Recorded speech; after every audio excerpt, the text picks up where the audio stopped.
Bonjour à tous, shalom, shalom.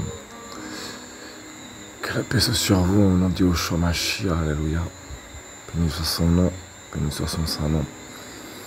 Alors, voilà, j'aimerais aujourd'hui partager, faire un partage concernant un sujet qui me tenait à cœur, on va dire, depuis un bon moment. Seulement, on vit des étapes, des périodes tellement difficiles que, honnêtement, je n'avais pas la force de partager le message, je n'avais pas la force. Voilà. Plus on avance, plus on se rend vraiment compte à quel point vraiment on est faible en fait. Voilà. Et, bien que souvent on nous rabâche des paroles, c'est lorsque nous sommes faibles qu'alors que nous sommes forts. Je pense que nombreux prennent conscience qu'à quel point on est vraiment faible et affaibli. Béni soit le nom du Seigneur. Voilà. Mais effectivement, c'est effectivement lorsque nous sommes vraiment crucifiés, lorsque nous sommes vraiment dans des temps très difficiles, dans des temps où nous ressentons vraiment en fait notre chair vraiment exposée à nos yeux, devant, voilà, exposée à nous-mêmes en fait. On se rend vraiment compte à quel point on est pécheur. Et c'est même d'ailleurs la raison pour laquelle je ne voulais pas à la base vraiment partager ceci, quoi. Faire ce partage, tout simplement.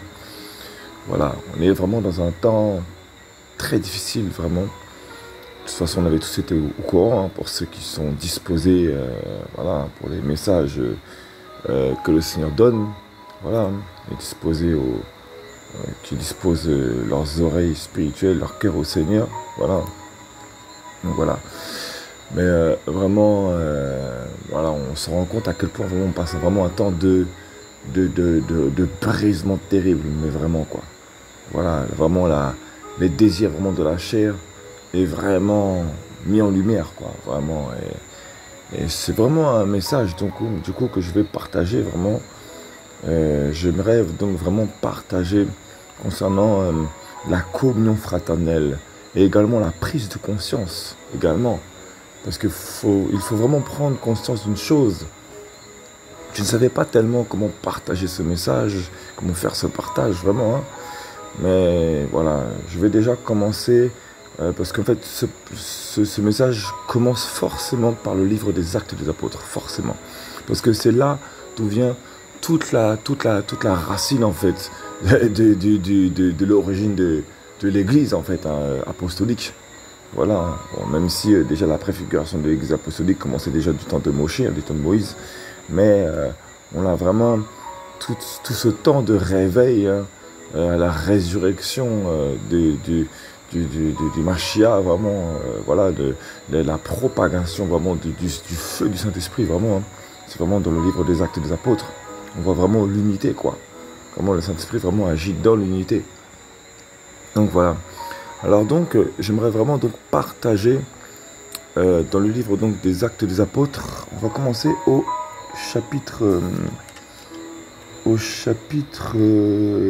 2 premièrement, à partir du verset 41. Voilà. Ceux qui acceptèrent sa parole avec joie, ceux qui acceptèrent, autant pour moi, sa parole avec joie, furent en effet baptisés. Et environ 3000 âmes furent ajoutées ce jour-là. Voilà. Et ils persévéraient tous dans la doctrine des apôtres, dans la communion fraternelle, dans la fraction du pain et dans les prières. Et toute âme avait de la crainte. Et beaucoup de prodiges et de signes se produisaient par le moyen des apôtres. Voilà. Mais tous ceux qui croyaient étaient ensemble dans le même lieu et ils avaient tout en commun. Ils vendaient leurs propriétés et leurs biens et les distribuaient à tous selon les besoins de chacun. Chaque jour, verset 46, chaque jour, ils persévéraient tous d'un commun accord dans le temple et, rompant le pain de maison en maison, ils prenaient leur repas avec joie et simplicité de cœur, louant Elohim et trouvant grâce auprès de tout le peuple. Et le Seigneur a ajouté tous les jours à l'Église tous ceux qui sont sauvés. pardon, et le Seigneur ajoutait tous les jours à l'église ceux qui sont sauvés. Voilà. Donc on voit déjà, premièrement, dans le contexte, on voit déjà, c'est vraiment le temps un temps vraiment de réveil puissant, un temps de feu, vraiment, hein, on le voit, hein. Voilà, c'était vraiment le message où Pierre est venu et il a prêché devant, devant toutes les âmes, quoi, hein. Voilà, hein. Voilà, alors j'aimerais déjà commencer par une chose très simple. Premièrement, Pierre n'a pas tout de suite prêché devant les milliers d'âmes. Il y a eu un temps qui s'est passé. Voilà, ça m'est toujours venu à la pensée de partager ceci, mais autant que je le fasse maintenant. On voit que dans le chapitre 1 du livre des Actes des Apôtres, c'est marqué à partir du verset 15. En ces jours-là, Pétros se leva au milieu des disciples, qui étaient rassemblés au nombre d'environ 120 personnes. Voilà, et là on voit qu'il se lève, hein. Voilà, et il leur dit, hommes frères, il fallait que fût accomplie l'écriture, ce que le Saint-Esprit a prononcé d'avance par la bouche de David au sujet de Yehuda, devenu le guide de ceux qui ont saisi Yehoshua. Voilà, bon, ça sert à rien de lire la suite, hein. Voilà, chacun prendra la parole de son côté. Mais on voit que Pétros, déjà Pierre, hein, a commencé à se lever devant 120 personnes pour commencer, premièrement. Voilà. Donc, avant de parler devant des milliers d'âmes, il a commencé à parler à l'église, dans l'assemblée, premièrement. Voilà. Alors, bien évidemment, auparavant, ils avaient été exercés, hein, au travers du témoignage de l'évangile, hein, auprès de notre Seigneur Yehoshua, hein, avec les autres disciples, hein, bien évidemment. Hein, ça, il ne faut pas l'oublier. Il avait déjà été exercé. Voilà. Et ensuite, il s'est levé devant les 120 disciples. Ça, c'est important, vraiment, de le préciser. Voilà. Voilà. Et voilà. Nombreux, malheureusement, ils n'osent pas se lever dans l'assemblée. On ne les laisse jamais parler. Voilà, jamais on les laisse parler. Voilà. Alléluia. Là, il a commencé à prendre les devants. Pétros a commencé à prendre les devants. Voilà. Il y a quelque chose qui s'est passé. Yehoshua n'était plus là. Il était là, en esprit, il était là, bien évidemment, il était là. Il était vraiment dans leur unité, dans leur corps. C'était là. Voilà. Mais il fallait que quelqu'un se lève et se manifeste l'onction. Tout simplement. Voilà. Alléluia. Donc, maintenant, on va retourner donc toujours au chapitre 2, hein, donc, hein, verset 41. Hein. Donc, ceux qui acceptèrent sa parole avec joie furent en effet baptisés. Voilà. Donc, il y en a qui vont raisonner, hein, mais qui ne vont pas se rebaptiser tout de suite. Voilà. Et environ donc 3000 âmes furent ajoutées ce jour-là. Et ils persévéraient tous dans la doctrine des apôtres, dans la communion fraternelle, dans la fraction du pain et dans les prières. Donc la fraction du pain. Donc, hein,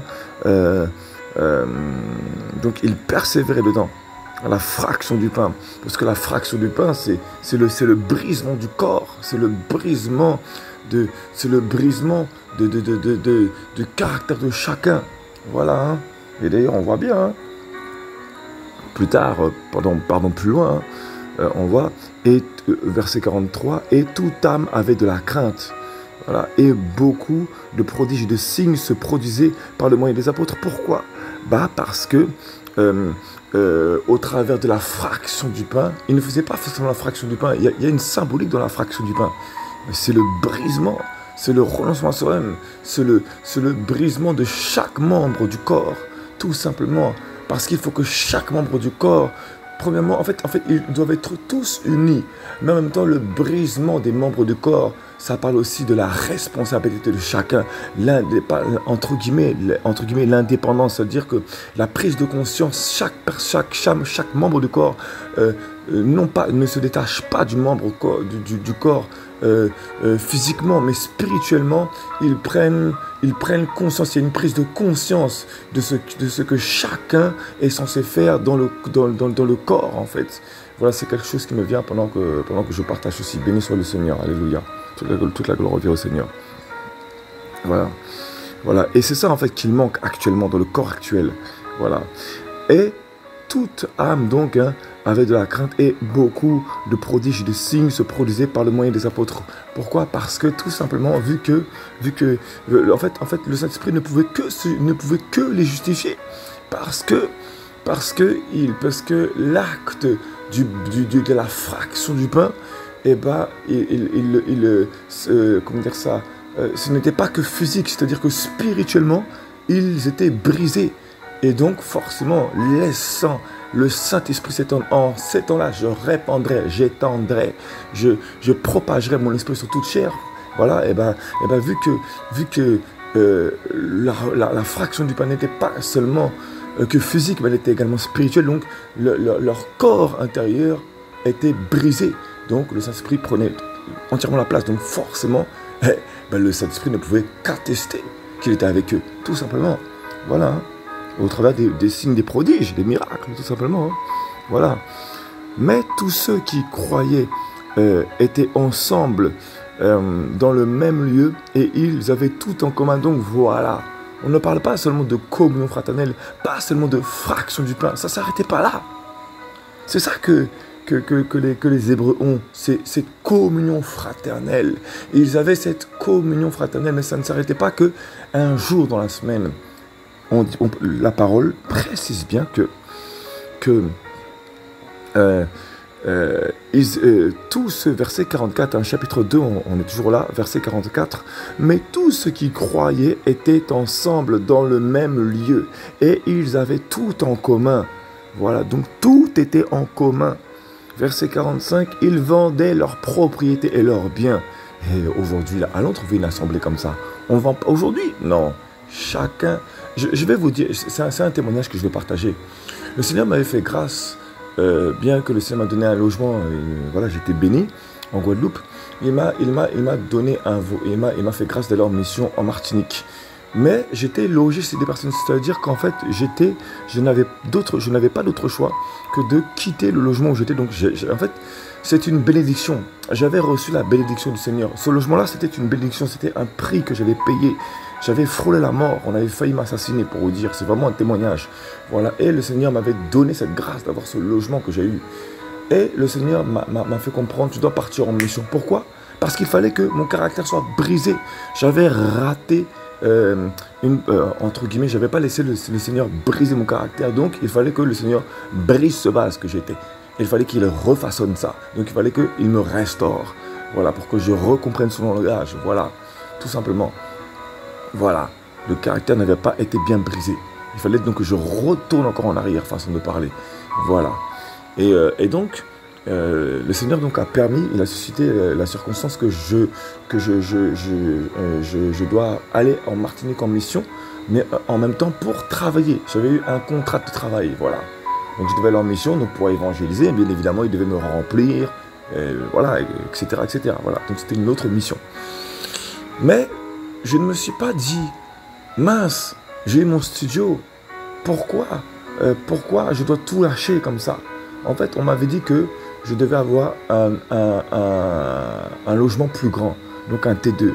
Mais croyez-moi, quand je suis arrivé en Martinique, non, j'ai fait un mois et j'y croyais pratiquement plus au F2 que je devais avoir.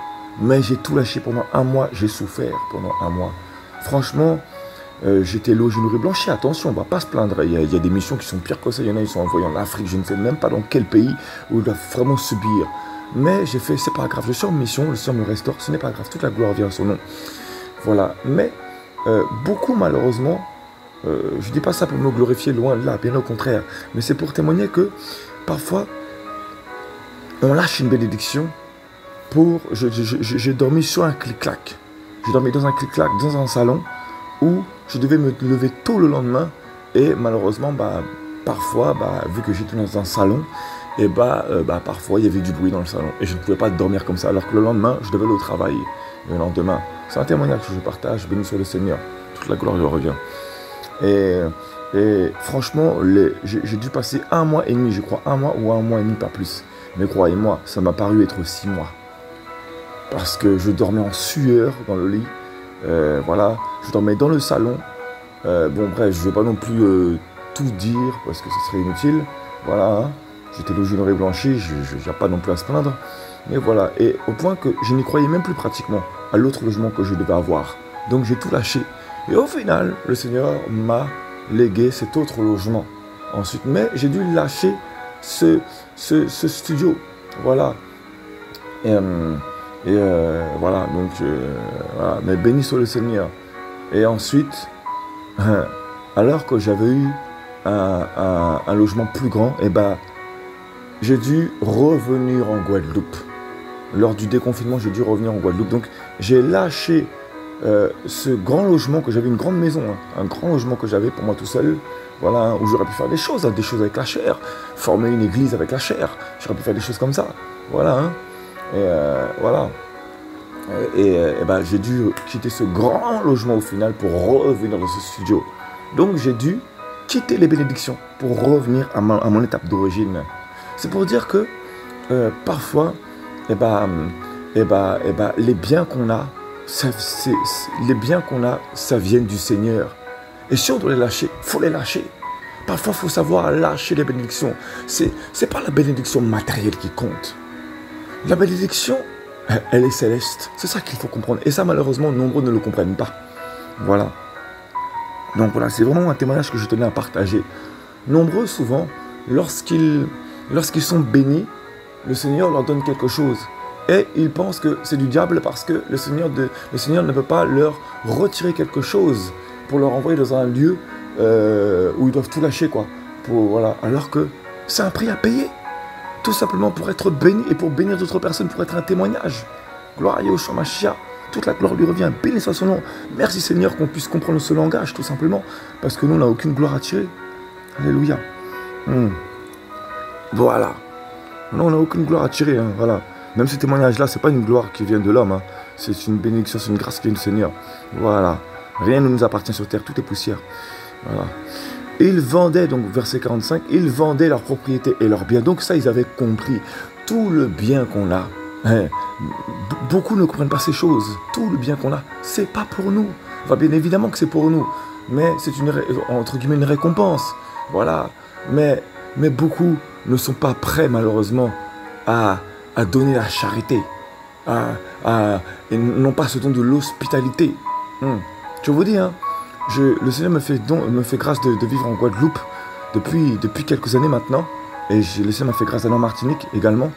Voilà, et je vous dis, le nombre de chrétiens que je vois, aucune miséricorde. Voilà. On va venir à ça tout à l'heure. Voilà. Alors, c'est pas une condamnation, hein, parce que parfois, il faut du temps. Donc, ils vendaient leurs propriétés et leurs biens et les distribuaient à tous, selon les besoins de chacun. C'est ça, la prise de conscience. C'est ça, un réveil. C'est un réveil, c'est de secouer, parce qu'on voit qu'il y a un truc qui n'est pas normal, en fait. On voit clairement qu'il y a un truc qui n'est pas normal. On se dit, mais ça va pas. Mais comment ça se fait que des gens manquent de quelque chose? Et c'est exactement ce qui se passe dans les églises actuelles. Voilà. Je vous dis, quand je vois les bien-aimés qui sont dans les églises actuelles, on parle tous d'amour. On parle tous d'amour. On parle tous de l'unité. Mais je vous dis, excusez-moi, ça va vous sembler vulgaire, mais il y a beaucoup de bouche. C'est beaucoup par la bouche. Mais je vois peu par les œuvres, malheureusement. Vous savez, la croix c'est quoi? La croix, c'est... Quand on est crucifié là, il y a le clou. Les clous là. Les clous, ça transperce spirituellement les mains. Et bah, la croix, et bah, c'est l'œuvre des clous qui transperce les mains. Et donc, c'est la marque dans la main. La marque des mains. Donc, la marque que nous portons la charge. C'est-à-dire que lorsqu'on va voir nos mains devant le Seigneur, lui, spirituellement, lorsqu'il va voir nos mains, il va voir les clous. Donc il va voir les œuvres, les actes, il va les voir, il les connaît, il va les voir. Il va voir les marques des clous dans la main, ce qu'on a porté, les œuvres qu'on leur a portées avec nous. Voilà. Et les clous dans les pieds, c'est la marche. Et beaucoup malheureusement ne comprennent pas ces choses. Voilà. Non. quand vous allez être porté par la croix, là, par la crucifixion, quand votre chair va être crucifiée, vous allez comprendre que les clous là, les clous à la main là, ce sont les marques, c'est les œuvres que vous allez pouvoir faire, que vous allez prendre conscience qu'il faut faire. C'est les clous là que vous avez au pied là, c'est comment le Saint-Esprit vous lie, il lie vos pieds. C'est le Saint-Esprit qui marche pour vous ensuite. Alléluia. Non, prise de conscience, c'est une prise de conscience. Voilà. On dort tellement là. Non. Ils vendaient leurs propriétés et leurs biens et les distribuaient à tous, selon les besoins de chacun. Je veux dire, le tout, ce n'est pas d'écouter le message et dire Amen. Oh Seigneur, pardonne-nous. Non, le tout, c'est de vraiment se bouger, en fait, tout simplement. Voilà. Verset 46. Chaque jour, ils persévéraient tous d'un commun accord dans le temple. Tous d'un commun accord. Ils persévéraient tous d'un commun accord dans le temple. On était au pied des apôtres, on était au pied des prophètes. Non, tous d'un commun accord. Tous. Donc, ils vérifiaient également la parole. Tous d'un commun accord. C'est-à-dire que l'Esprit était d'accord. Pourquoi? Parce que l'Esprit qui était en eux attestait cette parole. Tous d'un commun accord, tous. On n'est pas sous le joug d'un homme. Tous d'un commun accord, tous. C'est ça un réveil, c'est une prise de conscience que on a une fonction dans le corps, on a une fonction. Voilà. On est fractionné du corps, on a été fractionné. Une fracture, il y a une fracture. Parce que chaque membre du corps doit être détaché spirituellement. Parce que chaque membre du corps doit comprendre comment il doit fonctionner, qu'il a une responsabilité. Et rompant le pain de maison en maison. Rompant le pain de maison en maison. Ça veut dire que c'était pas seulement dans le temple. C'était même de maison en maison. Chez eux, chacun le faisait. Voilà. Parfois, il y a des bien-aimés. Ils vont avoir un cœur d'aller chez un tel et un tel. Et ils vont manger ensemble un repas. Fraction du pain, la fraction du pain. C'était le quotidien. C'était pas le temps d'un dimanche. Comme on le fait aujourd'hui, excusez-moi, mais de manière ridicule. Sans même prendre le contexte 1 Corinthiens chapitre 11 là. En prenant bien le contexte, bien comme il faut, en décortiquant bien la parole. Ils prenaient leur repas avec joie et simplicité de cœur. Ils prenaient leur repas avec joie et simplicité de cœur. Pourquoi? Parce que c'était la fraction du pain. La fraction. Parce qu'ils savaient qu'ils devaient être brisés. Ils le savaient. Et là, je vous dis, on est dans un temps de brisement là. Le Seigneur est en train de briser le corps. Ouais. On le vit tous. Il n'y en a pas un qui est épargné. Que moi le premier. Alléluia. Alléluia. Maintenant, on va aller dans Actes des Apôtres, cette fois-ci, chapitre 4. Mais comme... Non, pardon, autant pour moi. Attendez, autant pour moi. Alléluia, Saint-Esprit. Père, toi qui es l'Élohim vivant de gloire. Je retrouve juste le passage. Voilà, alléluia, merci Saint-Esprit. Actes des Apôtres, donc chapitre 4, toujours verset 32. Or, la multitude de ceux qui croyaient n'était qu'un cœur et qu'une âme. Un cœur et une âme. Pourquoi?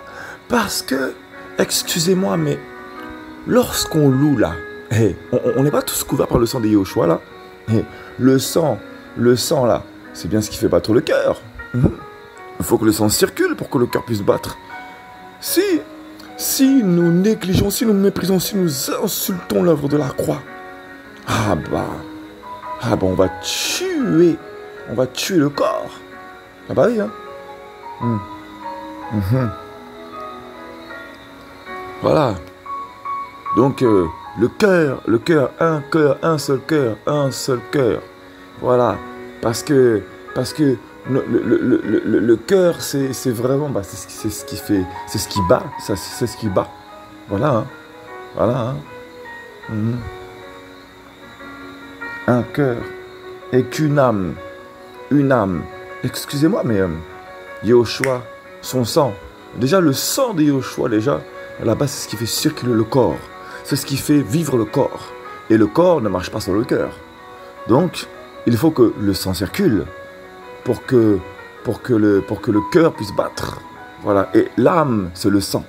Donc, un cœur et une seule âme. Voilà. Donc, il fallait qu'ils soient tous dans la parole, tous unis dans la parole. Voilà. Il n'y avait pas 10 000 doctrines. Et une âme. Parce que l'âme, c'est le sang. Voilà. Voilà. Et ce qui fait donc battre le cœur, c'est le sang. Le sang également, c'est ce qui fait marcher le corps. Sans le sang, sans le sang, le corps, il n'y a plus de force. Hein. Voilà. Voilà. Donc, voilà. Donc sans la parole, sans la compréhension de la parole, le corps ne peut plus marcher. Et c'est exactement les temps dans lesquels nous sommes. Les âmes ne veulent plus marcher ensemble. Les âmes ne veulent plus chacun dans son coin. Voilà. Hein. Chacun dans son coin. Voilà quoi. La multitude de ceux qui croyaient n'était qu'un cœur et qu'une âme. Et personne, je répète, hein, verset 32, et personne ne disait que ces biens lui appartenaient en propre, mais toute chose était commune entre eux. Vous voyez, on en revient au chapitre 2, hein, voilà, verset 41, verset 45. Hein, ils vendaient leurs propriétés et leurs biens et les distribuaient à tous, selon les besoins de chacun. Voilà. Hein. Non, c'était pas ça, pardon. Verset 44, autant pour moi, verset 44. Mais tous ceux qui croyaient étaient ensemble dans le même lieu et ils avaient tout en commun. Tout était en commun. Donc, personne ne disait que les choses lui appartenaient en propre. Voilà. Hein. Donc, personne ne disait que ces biens lui appartenaient en propre. Et aujourd'hui, excusez-moi, mais aujourd'hui, chacun veut son propre bien. Chacun. Parce qu'on est dans une société où on est formaté par l'argent, malheureusement. Voilà. Hein. Voilà. Et non, sincèrement, je vous dis, aujourd'hui, bien aimé, les gens n'ont plus le don de l'hospitalité. Les églises, elles payent un loyer, et ce sont les fidèles qui payent le loyer. Excusez-moi, je vais vraiment partager quelque chose. Hein. Quand vous allez voir les affaires ou pour ceux qui sont en métropole, les marabouts, les sorciers, là, excusez-moi, mais vous donnez bien de l'argent, non? Pour qu'ils dégagent une onction. Enfin, une onction diabolique, quoi. Ils dégagent bien quelque chose, non? Ils vous donnent bien ce que vous attendez, non? Et vous les payez, non? Et bien, quand vous allez dans les églises, là, et que vous attendez qu'un prophète ou autre, ou alors vous attendez la parole du dimanche. Parce que nombreux, en fait, je vous dis, en fait, le corps du Mashiach, le corps du Christ, il ne veut plus avoir de responsabilité. Malheureusement, il ne veut plus avoir de responsabilité. Alors, forcément, hein, les membres du corps ne connaissent pas leur fonction. C'est, voilà, hein. Il y a même plus la fraction du pain. Hein. Non, on le fait de temps en temps et c'est pas le repas comme vraiment dans les temps anciens, quoi, vraiment, quoi. Dans la culture hébraïque véritable, il y a plus de symbolique, quoi. On le mange parce que c'est le repas, c'est la Sainte Seine, quoi. Voilà. Hein. Bref, c'est pas le sujet. Mais comment dire ça, voilà, chaque membre ne connaissent pas leur fonction, quoi. Et autant pour moi que je ne me perds pas dans ce que je voulais dire, dans ce que je voulais partager. Bref, voilà. Voilà, chacun, voilà, enfin, chacun en tout cas vient pour son propre bien, quoi. Voilà, on veut tous la parole d'espoir du dimanche, on veut tous la parole d'espoir parce qu'en fait, on ne sait tellement pas quoi faire dans ce monde actuel que voilà, on a besoin de quelqu'un pour nous parler. Alors, tous les dimanches, on a besoin d'une parole d'espoir. Voilà. Alors qu'on est censé avoir reçu le Saint-Esprit qui est censé nous parler tous les jours, nous donner des conseils, l'époux, le conseiller, le Saint-Esprit, quoi, le consolateur, hein, le paraclet. Voilà, notre bouclier. Voilà, notre meilleur ami, notre compagnon. Voilà. Et alors attention, je dis ça, croyez-moi, je ne suis pas le meilleur. Alors là, loin de là, hein, je vous le dis. Là, le Saint-Esprit me fait grâce de pouvoir propager, de pouvoir parler, de pouvoir partager. Mais croyez-moi, dans le quotidien, oh non, c'est terrible. Hein. Bref, on est tous dans le même combat actuellement. Vraiment tous. Il n'y en a pas un qui est épargné. Voilà. Mais, voilà, on lui donne une parole d'espoir on nous donne pardon, une parole d'espoir. Et c'est ce que les gens attendent, ce que les âmes attendent. Et on donne la dîme, on donne l'offrande, etc. Et bien c'est la même chose qu'avec les sorciers légaux les affaires. C'est la même chose qu'avec les marabouts. C'est exactement la même chose. Voilà. Voilà. Si les paroles sont dures, mais c'est une vérité. Voilà. Hein. Voilà. Donc voilà. Donc, et personne ne disait que ces biens lui appartenaient en propre. Mais toutes choses étaient communes entre eux. Voilà. Aujourd'hui, excusez-moi, hein, chaque assemblée a sa vision, alors que normalement la seule vision, ça devrait être le Machia, quoi. Ça devrait être Yoshua, ça devrait être la seule vision. Voilà. Hein. Chacun va amener son propre réveil. Waouh. Voilà. Verset 33. Et les apôtres rendaient témoignage avec une grande force de la résurrection du Seigneur Yehoshua, et une grande grâce était sur eux. Verset 34. Car il n'y avait parmi eux aucun indigent, parce que tous ceux qui possédaient des terres ou des maisons les vendaient, et ils apportaient le prix des choses vendues. Voilà. Alors maintenant, j'aimerais vraiment partager encore un autre passage encore, hein, qui m'a vraiment interpellé tous ces derniers jours, dans l'Épître aux Galates. Alléluia. L'Épître aux Galates. Même soit le nom d'Elohim, Yoshua Mashiach. L'Épître aux Galates.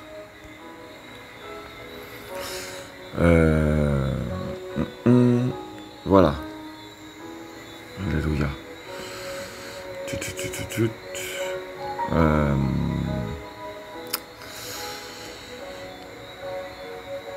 Voilà, verset. Alors, on va prendre à partir du verset Galates, chapitre 1. L'Épître aux Galates, chapitre 1, verset 18. Donc il parle clairement que, après 3 ans, hein, ensuite, 3 ans après, je montais à Jérusalem pour faire la connaissance de Pétros et je demeurai chez lui 15 jours. Voilà, notez bien qu'il ne l'avait encore jamais vu avant. Voilà, après 3 ans. Il n'a pas couru après les apôtres, ni rien. Verset 19. Et je ne vis aucun des autres apôtres, excepté Jacob, le frère du Seigneur. Or, dans les choses que je vous écris, voici que devant Elohim, je ne mens pas. Est-ce que même c'est le passage que je voulais partager autant pour moi? Veuillez m'excuser.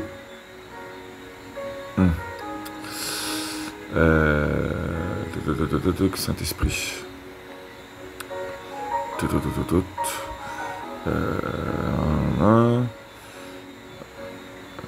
Autant pour moi. Voilà, je pense que ça va être dans ce passage. Alléluia, merci Saint-Esprit. Donc, Galates, autant pour moi, Galates chapitre 2. Je pense que le passage d'avant, c'était aussi pour dire que Paul n'était pas du genre donc à aller consulter des hommes, en fait, tout simplement. Voilà, hein. Voilà. Donc maintenant, chapitre 2, Galates chapitre 2, voilà, verset 9, à partir du verset 9. Non, à partir du verset 6, allez. Mais de la part de ceux qui sont les plus estimés, ce qu'ils étaient autrefois m'importe peu. Elohim n'a pas égard à l'apparence extérieure de l'homme, car ceux qui sont en estime ne m'ont rien communiqué. Vous voyez, ceux qui sont en estime, donc il y a beaucoup d'âmes, les véritables enfants d'Elohim, les véritables enfants du Seigneur, vraiment ceux qui sont vraiment acquis au choix, ou alors qui veulent vraiment tenir ferme, quoi, malgré les grandes difficultés. Voilà. Il y a des choses qui leur ont été communiquées du Saint-Esprit avant même certains hommes du Seigneur. Voilà, tout simplement, hein. Voilà, pour leur montrer qu'ils sont bien avec lui, quoi. Voilà. Donc, mais au contraire, verset 7, voyant que l'évangile m'avait été confié pour l'incirconcision, comme à Pétros pour la circoncision, car celui qui a agi puissamment en Pétros pour l'apostolat de la circoncision a aussi agi puissamment en moi pour les nations. Vous allez comprendre pourquoi ce passage que je partage. Verset 9, et Yaakov et Képhas et Yohanan qui paraissaient, donc pour traduire Jacques, Pierre, et Céphas et Jean, qui paraissaient être des colonnes, ayant reconnu la grâce que j'avais reçue, me donnèrent à moi et à Barnabas la main d'association.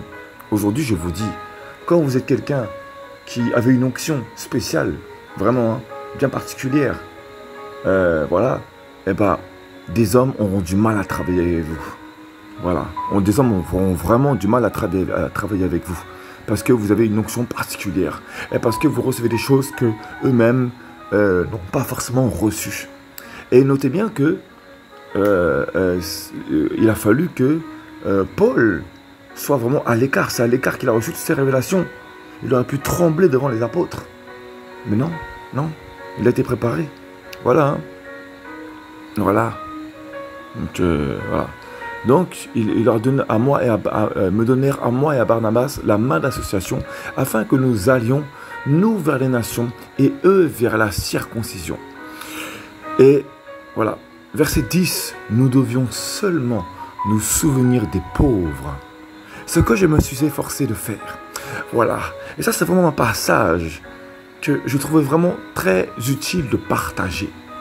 Parce que, notez bien que ça faisait 14 ans, je crois bien, 14 ans, voilà, verset 1, chapitre 2, Galates chapitre 2, verset 1, raison pour laquelle 14 ans après, je montais de nouveau à Jérusalem avec Barnabas et je pris aussi avec moi Titos, donc Tite, voilà. Et j'y montais d'après une révélation. Je leur exposais l'évangile que je prêche parmi les nations, en particulier à ceux qui sont les plus considérés, afin de ne pas courir ou avoir couru en vain. Donc voilà, lorsqu'on reçoit quelque chose, une grâce du Seigneur, c'est pas parce que quelqu'un est loin du Seigneur qu'il faut se dire « Ah non, je ne suis pas digne, mais Seigneur, qui suis-je » Non, faut y aller, faut parler, quoi. Voilà. Parce que sinon, ces apôtres-là n'auraient jamais pu partager ces enseignements. Vous voyez, 14 ans après, donc on dit 14 ans après, donc ça veut dire que les apôtres eux-mêmes avaient peut-être au moins une vingtaine d'années de conversion, pas loin en tout cas. Voilà, quelque chose comme ça, je suppose. Voilà, et pourtant, ils n'ont pas méprisé Paul, qui pourtant était un assassin de base. Ils n'ont pas méprisé. Ils ont reconnu l'onction, ils ont reconnu le mandat qu'il avait reçu. Voilà. Et aujourd'hui, malheureusement, c'est très fréquent. Vous allez voir un apôtre comme ça ou quelqu'un comme ça mandaté, vous allez lui parler et il ne recevra pas ces messages. Voilà. Hein. Voilà. Tout ça pourquoi? La réputation qu'il a reçue, l'image qu'il doit avoir aux yeux des autres, etc. etc. quoi, l'orgueil, hein, tout simplement. Alors on n'est pas mieux les uns que les autres. Hein. Voilà, on reste des êtres humains. Hein. Voilà. Mais ce qui m'a vraiment interpellé dans ce passage, c'est que après 14 années, bien aimés, de conversion, environ 14 années de conversion, comment dire ça, Paul apparemment n'avait pas eu cette idée, cette optique d'aller donner à manger aux diligents. Il n'avait pas reçu cette optique. Et pourtant, il a été plein d'onction. Donc, souvent, ne pas donner à manger au SDF, même après 10-15 ans, il ne faut pas non plus se sentir condamné. Hein. Ça ne veut pas dire qu'on n'a pas forcément le Saint-Esprit, parce qu'on remarque bien que Paul était rempli de Saint-Esprit, Paulos était rempli de Saint-Esprit, notamment Barnabas, qui travaillait avec eux, ainsi que Titos. Et pourtant, voilà, tout ce qu'il voulait, c'était répandre l'évangile, propager l'évangile. Voilà. Hein. Et donc, peut-être que le Saint-Esprit lui parlait déjà, mais que ce n'était pas dans son objectif. Et que le Saint-Esprit lui a vraiment parlé au travers de ses apôtres. Je ne sais pas. Mais vraiment, c'est vraiment très important de préciser ces choses. Vous voyez? Et justement, nous devions seulement nous souvenir des pauvres. Et regardez bien, hein, au niveau donc, on en revient donc hein, aux actes des apôtres. Hein. Voilà. Hein. La multitude, actes des apôtres, on va revenir donc à chapitre 4, donc verset 33. Là, verset 32, allez, voilà. Or, la multitude donc de ceux qui croyaient n'était qu'un cœur et qu'une âme. Voilà, en fait, une âme, ça veut dire qu'en fait, chacun pensait les uns pour les autres, les uns aux autres, pardon. Chacun pensait les uns aux autres. On ne pensait pas à mon matériel, moi, ce que je veux, ce que j'attends. Attention, je dis bien, on vit tous, on est dans un temps vraiment de persécution et certains font certainement des démarches pour avoir un emploi, etc. C'est pas un message pour condamner, loin de là, c'est pas l'objectif du message. Hein. Mais c'est juste pour dire que servons pour la gloire d'Élohim et le Seigneur verra notre motivation et il fera ce qu'il faudra. Voilà, il ouvrira des portes là où il voudra ouvrir des portes, si c'est sa volonté, bien évidemment. Voilà. Voilà. Vous voyez un peu il avait été réveillé, il avait été secoué parce que il s'était rendu compte de tout le mal qu'il avait fait, Paulos. Voilà. Et un grand apôtre comme ça, lui-même, n'avait même pas pensé à aller donner à manger aux pauvres, à se souvenir des pauvres. Voilà, hein. Voilà. Après 14 ans, à mon avis, il devait tellement dans l'évangélisation qu'il devait en oublier l'essentiel. Et moi, ça m'est déjà arrivé. Voilà, hein. L'évangélisation. Un jour, un frère plus jeune que moi dans l'évangile m'a dit, frère, il faudrait peut-être qu'on aille donner à manger au SDF, non? Et moi, je dis, non, j'ai pas à cœur. J'ai pas à cœur, ah bon? Le même frère qui vous parle, hein, c'est lui-même qui a dit ça il y a quelques années. Moi, j'ai pas à cœur. Non, j'ai pas à cœur. J'ai dit au frère, non, j'ai pas à cœur. Voilà, il a fallu que le Saint-Esprit me reprenne. Et je fais, oh purée, mais quel idolâtre j'ai été. Il a fallu que j'entende un homme parler au travers des messages pour dire, ouais, un serviteur, ce n'est pas qu'évangéliser, etc. C'est aussi donner à manger aux diligents, à ceux qui en ont besoin, c'est aussi s'occuper de ceux qui ont besoin. Et là, ça m'a parlé. Oups. Et voilà, l'idolâtrie. Hein. Un homme que j'estimais, je l'ai écouté, et un frère, j'ai méprisé. Vous voyez un peu l'idolâtrie. Voilà. Bref, c'est juste pour vous dire que voilà, la communion fraternelle, l'amour, je vous dis, beaucoup parlent d'amour, mais ils n'ont pas cette compassion, cette miséricorde pour les âmes qui sont vraiment dans le besoin. Ils n'ont pas reçu cette compassion. Et c'est vraiment, c'est dommage, c'est d'une tristesse. On est vraiment dans un temps, je vous dis, où on pense vraiment beaucoup plus à aller à l'église, à recevoir un message qui nous bénit plutôt que de bénir les autres, plutôt que de servir le Seigneur, plutôt que d'aller voir ceux qui ont le besoin, plutôt que d'aller prier, d'aller voir les gens pour prier pour eux, plutôt que d'aller évangéliser pour ceux qui ont besoin, ceux qui vivent dans les ténèbres, qui ont besoin de lumière. Vraiment, l'amour. Et dans les assemblées, beaucoup d'âmes ne se connaissent même pas. Pourquoi? Parce que chacun vient pour soi-même. C'est une insulte pour le Seigneur, c'est insulter l'œuvre de la croix. Parce que s'il a versé son sang, ça fait qu'on soit couvert de son sang, non? Et normalement, si on est censé être un corps donc couvert par le sang du Mashiach, mais on est censé tous avoir un cœur de père. Voilà, enfin, bien évidemment, ça ne vient pas tout de suite, un cœur de père, ça se développe, hein, bien évidemment, mais on est censé comprendre, recevoir cette compréhension d'avoir un cœur de berger, un cœur du père. Voilà, hein. Et, être berger, être pasteur, c'est pas seulement prêcher la parole, hein, c'est également un berger prend soin des brebis, aussi bien pour donner le message, pour prêcher, mais aussi pour s'occuper des gens qui sont dans le besoin. C'est aussi ça, hein. Excusez-moi, hein, mais c'est aussi ça. Hein. Veiller à ce que personne ne manque de rien. Voilà, ça parle pas seulement de la parole, mais ça parle aussi du corps. Voilà, hein. Voilà. C'est vraiment le message que je voulais partager, la communion fraternelle. Je vous dis, hein, moi, ça fait... en fait, le problème, c'est que beaucoup, malheureusement, sont tellement proches de leur famille qu'ils ne se rendent pas compte. La vie est courte, bien aimé. La vie est courte. Et l'enlèvement, là, c'est là. L'enlèvement de l'église, bien aimé, c'est imminent. Non, trop d'âmes ne prennent pas conscience. Vous allez à Yehoshua, comme ça, là, et puis après, vous allez blaguer. Vous allez laisser vos familles de côté. Sous prétexte qu'ils ont le diable en eux. Sous prétexte qu'il y a la sorcellerie, etc. Alors, je dis pas, hein, je ne vaux pas mieux que vous. Hein, mais c'est pour vous dire juste que... moi, dans mon témoignage, ça fait des années que je n'ai pas vu ma famille. Des années. Je n'ai pas eu cette grâce que beaucoup ont, d'être auprès de leur famille. Si seulement ces âmes-là pouvaient prendre conscience qu'être proche de la famille, c'est une grâce. Je vous dis, c'est vrai qu'il y a des conflits familiaux, c'est vrai. C'est vrai que c'est pas facile d'être disciple et d'être proche d'une famille, c'est vrai. Mais Profitez de votre famille. Je vous dis, c'est lorsque vous allez être écarté de vos familles que vous allez vraiment prendre conscience que parfois vous allez pleurer la nuit parce que vous êtes seul. Vous allez prendre conscience de c'est quoi l'amour familial, l'amour de la fraternité, l'amour d'une famille. Je vous dis, trop de gens, vous ne prenez pas conscience. Vous ne prenez pas conscience. Voilà. Vous ne prenez pas conscience. Des âmes, vous avez tellement... Je ne dis pas que... C'est pas tout le monde qui a tout eu. Hein. Nombreux, s'ils ont été à Christ, s'ils ont reçu l'appel, c'est parce que... S'ils ont accepté l'appel, c'est parce que, bien évidemment, parce qu'il y a eu une souffrance, il y a eu un rejet qui a été ressenti dans les cœurs. Mais n'allez pas vous réfugier dans l'église pour esquiver vos familles. Comprenez le cœur de vos frères et sœurs de chair. Comprenez-les. Comprenez-les. Je vous dis, c'est quand vous allez être écarté que vous allez prendre conscience qu'il y a un manque. Ah oui, je vous dis. Quand vos familles vont être enlevées là, vous allez être comment? Vous allez être comment quand ils vont être enlevés? Enfin, quand vous êtes enlevés, pardon. Je veux dire, bref. Quand ils vont manquer de quoi que ce soit, ou quand même leurs âmes vont partir, ou j'en passe. Vous allez être comment? Voilà. Non, prenez conscience vraiment, hein, d'amour. L'amour, bien aimé. Alors, je ne suis pas le premier à être rempli d'amour, je vous le dis. Le Seigneur travaille encore cette chose dans mon cœur. Il travaille encore ce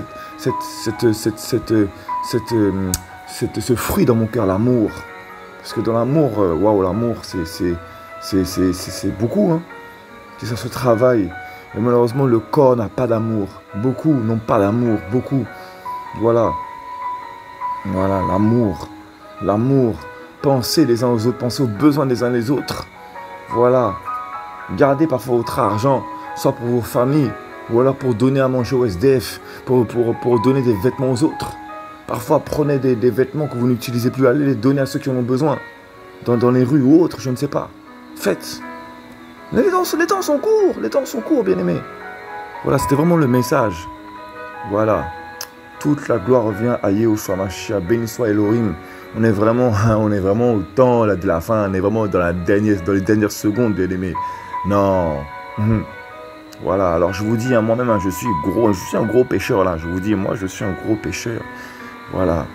Et c'est vraiment le Seigneur qui me fait grâce de partager ce message. Parce que depuis ces derniers temps, j'ai beaucoup souffert à cause justement de la solitude. J'ai beaucoup souffert de la solitude. Beaucoup. Voilà, beaucoup. Beaucoup souffert de la solitude. Voilà. Et malheureusement, plus on dit des vérités, moins on est bien perçu. Voilà. Plus les âmes se font une image de vous, et plus il est difficile de leur parler sans qu'ils